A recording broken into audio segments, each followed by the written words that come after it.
కేసీఆర్ గారి ప్రభుత్వం ఉన్నప్పుడు ప్రపంచంలో ఎన్నడూ ఎదుర్కొని ఒక ఉపద్రవం ఎదుర్కొన్నాం మనం. కరోనా రూపంలో వచ్చింది.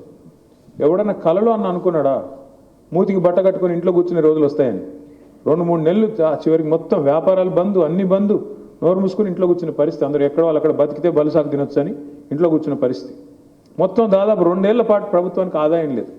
బయట కొనేది లేదు, అమ్మేది లేదు, వ్యాపారం లేదు. ఏం లేకపోతే ప్రభుత్వానికి ఆదాయం ఎక్కడి నుంచి వస్తుంది? లేదు కదా. కానీ ఏ ఆదాయం లేకపోయినా, దమ్మిడి ఆదాయం లేకపోయినా ఆ రోజు తెలంగాణలో రైతు బంధు ఆగిందా? పెన్షన్లు ఆగినాయా? కళ్యాణ లక్ష్మి ఆగిందా? షాదీ ముబారక్ ఆగిందా? రైతు బీమా ఆగిందా? పేద ప్రజల సంక్షేమ కార్యక్రమాలు ఏ ఒక్కటన్నా ఆగిందా? రైతుకు సంబంధించిన ధాన్యం కొనుగోలు ఆగినాయా? మంచినీళ్ళు ఆగినాయా? ఎందుకు ఆగలేదు మరి? ఎందుకంటే కేసీఆర్ కిట్ ఆగిందా? ఏది ఆగల? అంటే నిన్నెవరో మిత్రుడు చెప్తున్నాడు, మనిషికి ఉండాల్సింది కండ కాదు, శరీరంలో కండ కాదు, గుండె ఉండాలి. ఆ గుండె ఉన్న నాయకుడు కేసీఆర్. గుండె ధైర్యం, ఆ గుండె నిండా ధైర్యం ఉన్న నాయకుడు కేసీఆర్. దమ్మిడి ఆదాయం లేకపోయినా పేదలను ఎట్లా కాపాడుకోవాలో కడుపులో పెట్టుకుని తెలిసిన నాయకుడు కేసీఆర్. కాబట్టే ఆదాయం 0 అయినా అద్భుతంగా రాష్ట్రాన్ని కరోనా టైంలో కూడా సంక్షేమ కార్యక్రమాన్ని ఆపకుండా, అభివృద్ధి కార్యక్రమాలు ఆపకుండా, హైదరాబాద్లో మేము మొత్తం కరోనా టైంలో మొత్తం బంద్ ఉంటే మొత్తం ఫ్లైఓవర్లు వేసుకున్నాం, మొత్తం రోడ్లు వేసుకున్నాం. టైం ఎందుకంటే మాకు దొరకదు. హైదరాబాద్లో 6 గంటలకు మించి రోడ్ వేయడానికి టైం ఉండదు. కానీ అప్పుడు ఏంటి 24 గంటల టైం దొరికింది మాకు. టక టక టక మొత్తం కరోనా నుంచి బయటకు వచ్చేసరికి కొత్త రోడ్లు కనబడే పరిస్థితి తెచ్చాం. అట్లా అభివృద్ధి ఆగలేదు, సంక్షేమం ఆగలేదు. అడ్వాంటేజ్ తీసుకున్నాం. ఒక ఉపద్రవాన్ని కూడా అడ్వాంటేజ్గా తీసుకొని ఎలా నడపాలో చూపెట్టారు కేసీఆర్ గారు. మేము మా ప్రభుత్వం ముఖ్యమంత్రి గారు 60,000 ఉద్యోగాలు ఇచ్చింది అంటాడు. ఇంకో మంత్రి గారేమో 70,000 ఉద్యోగం ఇచ్చామంటాడు. ఇంకో మంత్రి గారు అయితే 1,00,000 ఉద్యోగాలు దాటిపోయినాయి అంటాడు. అంటే చూడండి వాళ్ళు ఎంత సిస్టమేటిక్గా ఇవ్వని ఉద్యోగాలు ఇచ్చినట్టుగా. అసలు నిజంగా ఇచ్చింది ఎంత? అశోక్ నగర్ చౌరస్తాలో ఏ పిల్లోని అడినే చెప్తాడు 5,000 ఉద్యోగాలు దాటలేదు. 5,000 ఉద్యోగాలు దాటి ఇవ్వలేదు. మొదటి సంవత్సరంలోనే 2,00,000 ఉద్యోగాలు ఇస్తామని చెప్పి 22 నెలలు అయిపోయిన తర్వాత కూడా 5,000 ఉద్యోగాలు కూడా ఇవ్వకుండా అలవోకగా అబద్ధాలు చెప్తున్నారు. ముఖ్యమంత్రి 60,000 అంటాడు, ఇంకో మంత్రి 70,000 అంటాడు, ఇంకొక ఆయన 1,00,000 ఉద్యోగాలు దాటిపోయినాయి అంటాడు.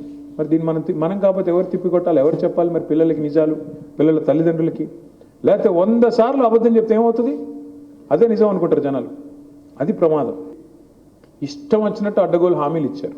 అడ్డగోలుగా ఏం కావాలి మీకు? మీ ఇంటి ముందు చంద్రుని కట్టేయమంటావా? కట్టేస్తా పో నా ఓటే. కేసీఆర్ 10,000 ఇస్తున్నాడా? నేను 15,000 ఇస్తా. కేసీఆర్ 2 పంటలకు ఇస్తున్నాడా? నేను 3 పంటలకు ఇస్తా. కేసీఆర్ గారి ఇంట్లో ఒక ముసలమ్మకో ముసలయ్యకో పెన్షన్ ఇస్తున్నాడు, నేను ఇద్దరికి ఇస్తా. కేసీఆర్ 2,000 ఇస్తున్నాడా? నేను 4,000 ఇస్తా. కేసీఆర్ 1,00,000 రూపాయలు ఇస్తున్నాడా? నేను తులం బంగారం ఇస్తా దాని మీద నుండి. ఇట్లా నోటి కొంత వస్తే అంత, ఎంత నోరు ఎటు నరం లేని 4 ఇష్టం వచ్చినట్టు తిప్పారు. నోటికి వచ్చింది చెప్పారు. ఆడపిల్లలకి స్కూటీలు అన్నారు, విద్యా భరోసా కార్డులు అన్నారు. ఇవాళ కార్డు ఎత్తేసారు. మొత్తానికి ఏమంటున్నారు? డబ్బులు ఎక్కడి? డబ్బులు లేవు. ఇదే బట్టి విక్రమార్క గారిని ఎలక్షన్లకు ముందు టీవీ వాళ్ళు అడిగారు, ఏమయ్యా మరి మీరు ఇష్టం వచ్చినట్టు చెప్తున్నారు, మరి మీ కాడ పైసలు ఉన్నాయా? యాడ్ నుంచి వస్తాయి ఇన్ని? మీరు చెప్పేదంతా లెక్క కూడితే 4-5 రాష్ట్రాల బడ్జెట్తో సమానంగా ఉంది, ఎట్లా వస్తుందా అంటే ఆయన డైలాగ్ కొట్టాడు. ఏముందండి, మా కాంగ్రెస్ పార్టీని శంకిస్తున్నారా? 125 సంవత్సరాల చరిత్ర కలిగిన పార్టీ మాది. మేము కేసీఆర్ లాగా బక్కగాలేము, అందరం దొడ్డుగా పెద్దగా ఉన్నాం. ఎంతంటే అంత సంపద సృష్టిస్తాం, సృష్టించి పేద ప్రజలకు పనిచేస్తాం. మాకు 125 సంవత్సరాల అనుభవం ఉంది. అపారమైన అనుభవం కలిగిన పార్టీ కాంగ్రెస్ పార్టీ. మాకు తెలీదా? మేము ఎన్ని రోజులు అధికారం వెలగబెట్టాం అని డైలాగులు కొట్టి ఊదరగొట్టి మొత్తానికి ప్రజల్లో ఒక విశ్వాసం కల్పించి చివరికి అబద్ధాల పునాదుల మీద వాళ్ళు అధికారంలోకి వచ్చారు. వచ్చిన తర్వాత ఈరోజు ఏంటి పరిస్థితి? వాళ్ళకి తెలుసు, చెప్పింది అబద్ధాలు, ఇచ్చినవి దొంగ హామీలు, నోటికొచ్చింది వాగారు. అధికారంలోకి వస్తామని వాళ్ళు కూడా అనుకోలేదు, ఏదో వాగాలి కాబట్టి వాగారు. వచ్చి పడ్డారు, తంతే గారెల బుట్లో పడ్డట్టు వచ్చి పడ్డారు.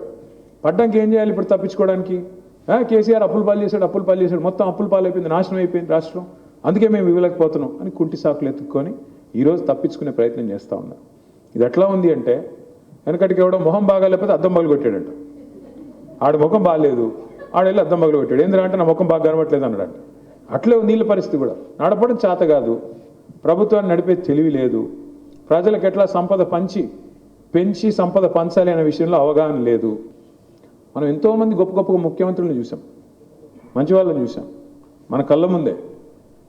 ఎన్టీ రామారావు గారిని చూసాం, తర్వాత చంద్రబాబు నాయుడు గారిని చూసినాం, తర్వాత రాజశేఖర రెడ్డి గారిని చూసాం, తర్వాత రోసయ్య గారిని చూసాం, కిరణ్ కుమార్ రెడ్డి గారిని చూసాం, తర్వాత కేసీఆర్ గారిని చూసాం. కానీ నేను ఇలాంటి ముఖ్యమంత్రిని మాత్రం జీవితంలో చూడాల. నేను అడుగుతా ఉన్నా మిమ్మల్ని, మీరు ఆలోచించండి. ఎవరన్నా ముఖ్యమంత్రి సెక్రటేరియట్కి వచ్చి ఇక్కడ లంకె బిందులు ఉంటాయనుకొని వచ్చినా లంకె బిందెలు లేవు ఇక్కడ అంటాడా? ఎవడు తిరుగుతాడు లంకె బిందుల కోసం?